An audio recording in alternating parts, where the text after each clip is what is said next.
पे चल रहे हैं, आप तमाम लोग उसका समर्थन कर रहे हैं, इसलिए इतनी तादाद में यहाँ इकट्ठा है। हमारे बीच मुमताज पटेल साहिबा, हमारे मंच पर तमाम साथी, क्योंकि अब समय केवल 18 मिनट का बचा है, और तमाम मेरे वो साथी जिन्होंने आज बहुत मेहनत करके ये कार्यक्रम का आयोजन किया। जैसा कि अभी पप्पू यादव जी बोले, मुमताज जी बोली, आज बहुत सारे फैसले हमको सोच समझ के करने होंगे। पिछले 10 सालों में जो हाल दिल्ली का हुआ, जो विधायक आपने चुना था, उसने क्या आपको दिया ये आप ज्यादा बेहतर जानते हैं। गंदा पानी, टूटी हुई गलियां, बहता हुआ सीवर, बदहाल स्कूलों की और सेहत की हालत, ये तमाम चीजें आप देख रहे हैं। लेकिन पिछले 10 साल से झूठ परोसा जा रहा है दिल्ली की सरकार द्वारा। अभी बहुत तफसील में पप्पू यादव जी ने आपको बताया कि देश के क्या हालात हैं, देश किस दौर से गुजर रहा है। मुमताज जी ने आपको बताया। मैं समझता हूं अब वक्त आ गया है कि हमको फैसले लेने होंगे। कांग्रेस पार्टी, जिसको बदनाम करने के लिए अन्ना हजारे का आंदोलन हुआ था, और वो पूरा आंदोलन जो है राष्ट्रीय सेवक संघ उसकी पुष्पनाई कर रही थी। क्योंकि आप देखिए, अन्ना हजारे अरविंद केजरीवाल के साथ जो लोग थे, आज कौन सी पार्टी में है? चाहे वो जनरल वीके सिंह हो, शादिया इल्मी हो, किरण बेदी हो, बाबा रामदेव ढोंगी बाबा हो, ये सारे बीजेपी में हैं। और बाबा रामदेव तो अरबपति बन गए। ये तमाम लोग जो इस आंदोलन से जुड़े थे, केवल और केवल डॉक्टर मनमोहन सिंह को बदनाम करने के लिए शीला दीक्षित जी के ऊपर आरोप लगाए। 15 साल दिल्ली की सरकार रही, और आप सब ने दिल्ली की तस्वीर को बदलते हुए देखा। आपने देखा किस तरीके से 128 फ्लाईओवर दिल्ली में बनाए गए, जिस तरीके से आबो हवा जो आज जहर बन गई है हम लोगों के लिए, और हमारी उम्र 8 से 10 साल कम कर रही है, उसके लिए जो कांग्रेस गवर्नमेंट ने किया वो आप सबको याद है। आज जहां मैं जाता हूं, लोग उस पुरानी दिल्ली की तस्वीर को याद करते हैं जो 15 वर्षों में शीला जी और हम तमाम लोगों ने मिलकर बनाई। अभी जो आपके विधायक हैं, उनका पूरा खानदान वादों का पिटारा लेके चल चुका है।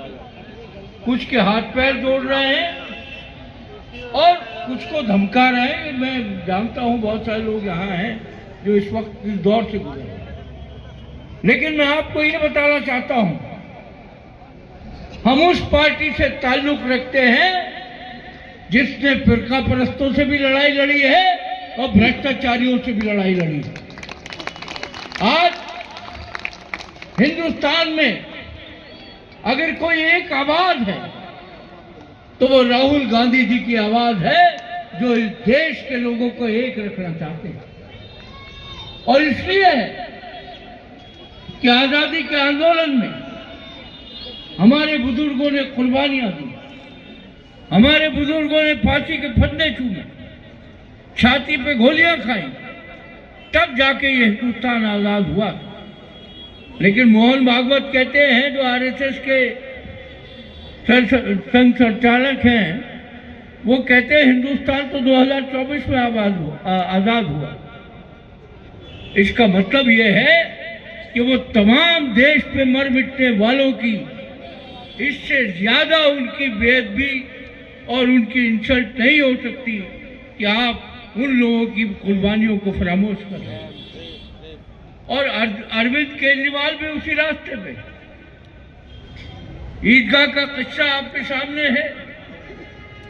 किस तरीके से वक्फ बोर्ड की जमीन को डीडीए की हल्फनामा देकर डीडीए को दे दिया गया।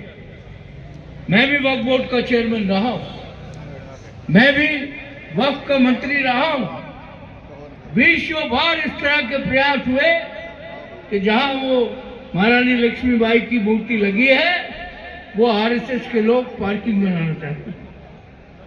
कांग्रेस के रहते हुए किसी की हिम्मत नहीं हुई कि ईदगाह की तरफ उंगली उठा के देख लें।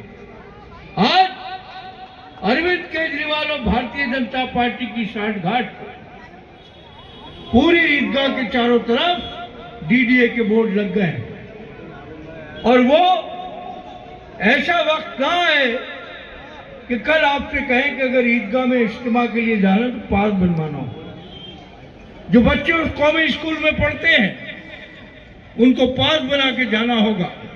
और यही आपका विधायक 2015 और 2020 में उसने कहा था 1 साल में कौमी स्कूल हम शानदार स्कूल बनाएंगे, उसको जमीन दिलवाएंगे। ये शफीक मेमोरियल स्कूल जिसने लाखों बच्चों की जिंदगी को एक रोशनी दी, उसने कहा था ये स्कूल भी बनाएंगे। आज 10 साल गुजर गए हैं। जैसे उनका गुरु कहता था कि मैं यमुना में डुबकी लगाऊंगा 2020 में, यमुना साफ नहीं हुई। फिर 2020 में कहा कि 25 में लगाऊंगा, 25 में और बुरा हाल हो गया।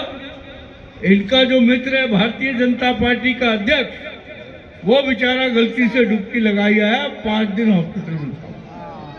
तो ये हालत है ना।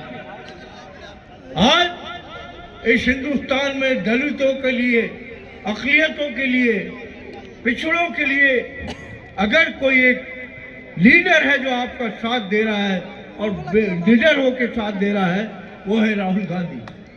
आपने देखा होगा जमुना पार में जिस तरीके की बर्बरियत, जिस तरीके का कत्लेआम हुआ, करोड़ों रुपए का लोगों का नुकसान हुआ, राहुल गांधी अकेली शख्सियत थी जो वहां गए और लोगों के आंसू पोंछने की कोशिश की। और यही नहीं, हाथरस की बेटी के साथ जो बलात्कार होता है तो प्रियंका गांधी राहुल जाते हैं वहां। और आपने देखा होगा कि जब संभल में हादसा होता है तब भी राहुल गांधी जाते हैं और उनके ऊपर 6 केस लगा दिए जाते हैं। ये कांग्रेस की सोच और विचारधारा।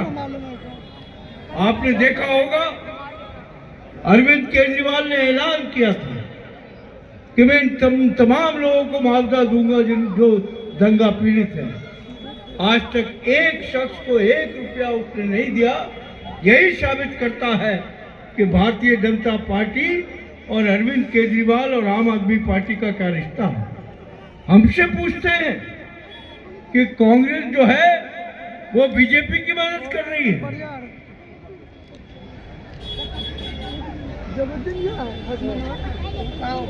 हमसे पूछते हैं, और वो जो आपका विधायक है उसको वो कहता है कि फुप्पा से पूछो, और वो जो फुप्पा से पूछ रहा है तो उस विधायक ने, जिसको मामू कहते हैं आजकल सब लोग, मामू ने आप सबको मामू बना के रख दिया है। छल के अलावा और कुछ नहीं आता। क्या हालत है चमेलियान रोड की, क्या हालत है आता किदारा की, क्या हालत है गलियों की? क्या आपको साफ पानी मिल पा रहा है?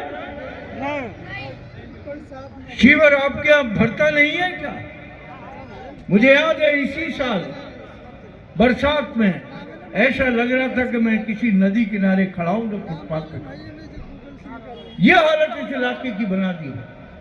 और मैं समझता हूं कि हमेशा कांग्रेस ने जो लोगों की तकलीफें हैं, लोगों की दुख और परेशानियां हैं, हमेशा कांग्रेस उसके लिए खड़ी रही है।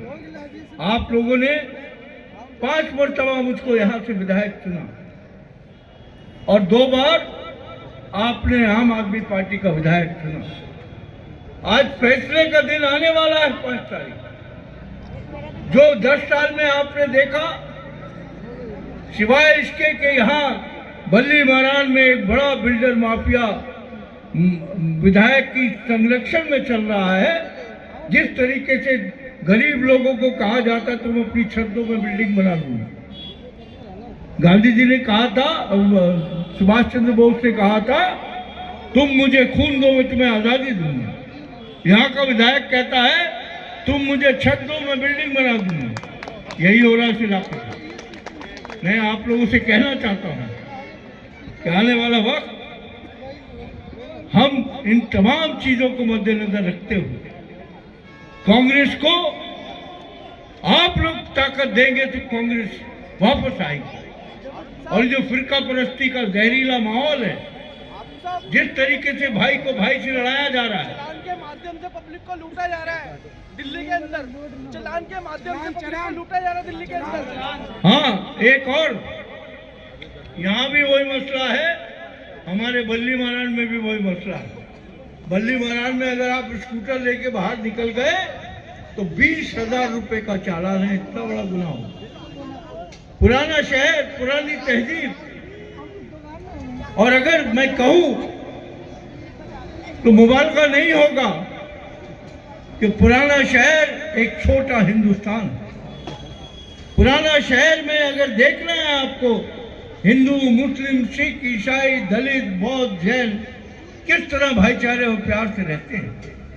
अगर जब तक उस भाईचारे से नहीं रहेंगे तो ना तो कारोबार आगे बढ़ पाएगा हमारा।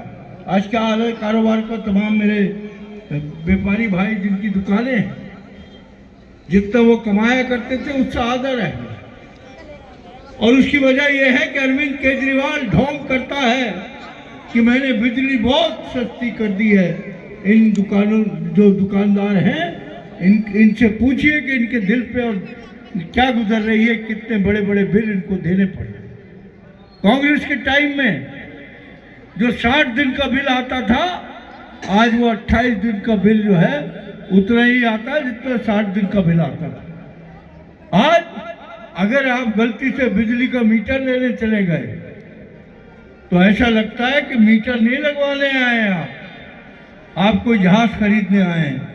इतने कागज आपसे मांगेंगे, इतने कागज मांगेंगे, और आखिर में इसी आम आदमी पार्टी के जो कुछ दलाल हैं वो आपके घर पे दस्तक देंगे। वो बोलेंगे भाई तू क्यों परेशान हो रहा, मेरा जानने वाला, मैं तेरा करा दूंगा। 50,000 रुपए से 2 लाख रुपए रिश्वत एक मीटर लगाने के लिए ली जा रही है। इससे ज्यादा अफसोसनाक बात नहीं होगी। मैं बिजली मंत्री था, तमाम बड़ा हिंदूराव, आता किदारा, कुरैश नगर, बस्ती दुल्हान, सराय खलील, बल्ली महाराज, पूछिए उन लोगों को जाकर। अगर वो आज कहते थे तो दूसरे दिन शाम को उनके घर पर मीटर।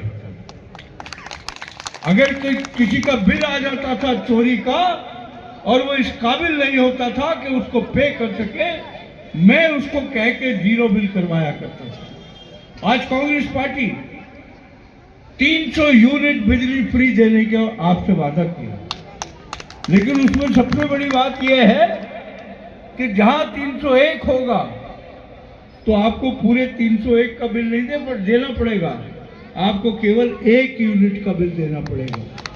केजरीवाल की सरकार में और केजरीवाल की सखावत में यही फर्क है जो कांग्रेस हमेशा